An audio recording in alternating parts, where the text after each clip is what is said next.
Janitor played a piano melody the single mom froze, hearing the song her first love wrote for her.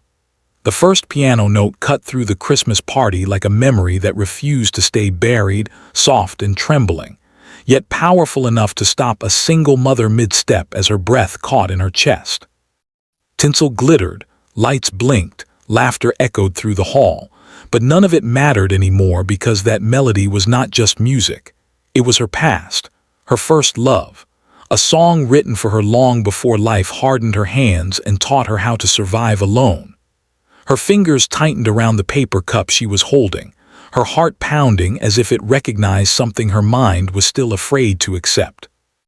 If you believe in kindness, in second chances, and in stories that remind us how small moments can change lives, please like, comment, share, and subscribe to the channel Soul Tale. Your support helps these stories reach hearts that need them. The Christmas party had been meant to be simple. Just another end-of-year gathering at the office where she worked tirelessly as an accounts assistant, balancing deadlines by day and motherhood by night. As a single mom, she had learned to measure her energy carefully, saving her smiles for her child and her strength for mornings that came too early. The party lights were warm. The smell of pine and baked sweets filled the air, and people chatted freely, unaware of how fragile some hearts were beneath festive sweaters. She had come only because attendance was expected, promising herself she would leave early to tuck her child into bed. At the far end of the hall stood an old upright piano, decorated with red ribbons and fake snow. No one paid it much attention, assuming it was there for decoration, until the janitor, quiet, unnoticed, dressed in a worn uniform, sat down and began to play. He wasn't part of the celebration.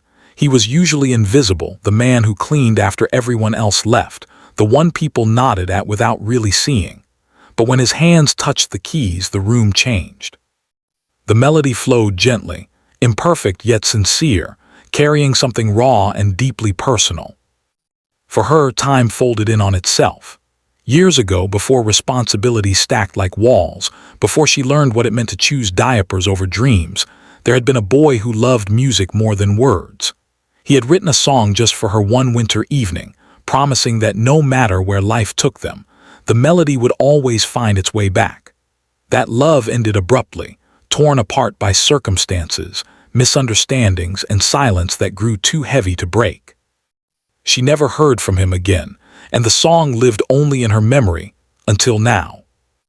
Her legs felt weak as she stood there, tears blurring the lights. This was not a common tune, not something found in holiday playlists. It was her song. Every note carried the weight of promises once whispered and futures once imagined.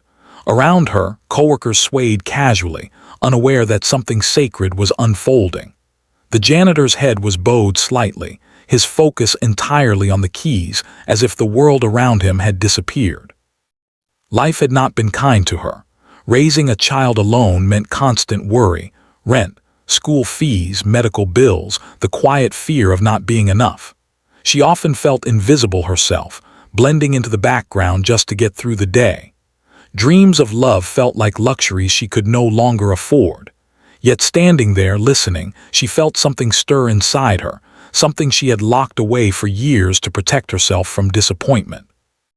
As the song ended, the room filled with polite applause, people smiling before returning to their conversations. The janitor stood up quickly, as if embarrassed by the attention, and began to walk away with his cleaning cart.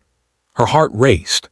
She followed him through the hallway decorated with paper snowflakes, the echoes of the party fatting behind them. When he turned, their eyes met, and in that silent recognition lay years of unspoken pain and enduring affection. He looked older, tired in a familiar way, carrying the weight of life's detours, but his eyes were the same, the eyes that once believed in music and love without limits. He had taken a different path than the one he dreamed of. Life had forced him to trade concert halls for cleaning corridors, applause for quiet endurance. But he never stopped playing, never stopped believing that the song mattered, that it still belonged to someone. He played it every Christmas, a ritual of hope and regret, not knowing if she would ever hear it again. The Christmas lights overhead flickered softly as they stood there, surrounded by silence heavy with emotion. There were no dramatic confessions, no perfect resolutions in that moment, just understanding. She realized that love didn't disappear simply because life changed. It adapted, waited, survived in unexpected places, like a melody played by a janitor at an office Christmas party. In the days that followed, small changes began.